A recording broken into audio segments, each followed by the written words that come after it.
सरकारची योजना ज्यावेळेस आम्ही आणली आणि जाहीर केली त्यावेळेस 2,50,000 वार्षिक उत्पन्न त्याच्या आत असणाऱ्यांनाच ती योजनेचा लाभ द्यायचा होता, 2,50,000.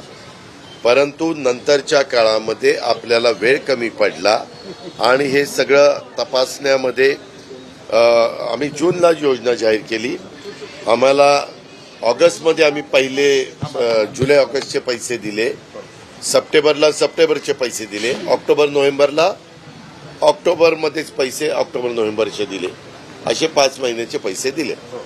ते पैसे देत असताना ते बारकाईनं सगळं नियम तपासायला वेळ मिळायला पाहिजे होता, तेवढा दुर्दैवाने मिळाला नाही.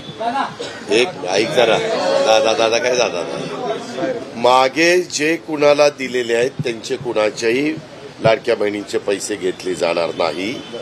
परंतु ज्या लाडक्या बहिणीकडे 4 चाकी वाहनं असतील, ज्या लाडक्या बहिणींचं उत्पन्न 2,50,000 वार्षिकच्या पेक्षा जास्त असेल, ज्या लाडक्या बहिणींच्या संदर्भामध्ये ती संजय गांधी निराधारचे 1,500 रुपये घेत असेल आणि इकडेही 1,500 रुपये घेत असेल, तर तिला संजय गांधी निराधारचे 1,500 रुपये आम्ही चालू ठेवायचा निर्णय घेणार आहोत आणि इकडचे 1,500 रुपये त्या ठिकाणी बंद करणार आहोत.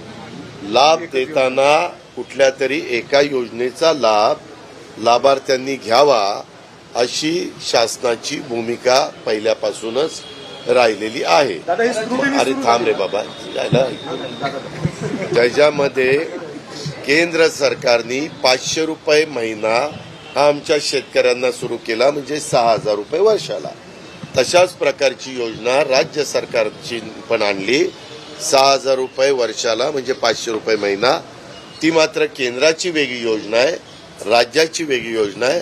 असे 6,000-12,000 रुपये आमच्या शेतकऱ्याला त्या ठिकाणी मिळतात.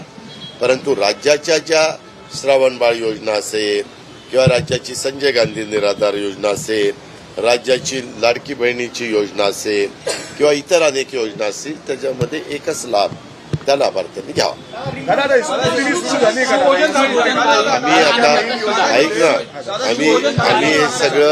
आम्ही हे सगळं आधार कार्डची लिंकअप त्या ठिकाणी करतोय आणि आधार कार्डची लिंकअप करून त्याबद्दल पुढची कारवाई करतोय. कारण मध्ये तुम्हीच पेपरला बातम्या दिल्या होत्या, 3 बांगलादेशीय महिलांना लाडक्या बहिणीचे लाभ मिळाला, असं कुठलंही राहू नये म्हणून हा सगळा आपण प्रयत्न करतोय. फिल्टर करून मिळेल का आता, का त्याच्यामध्ये कसं असणार आम्ही ते ठरवू.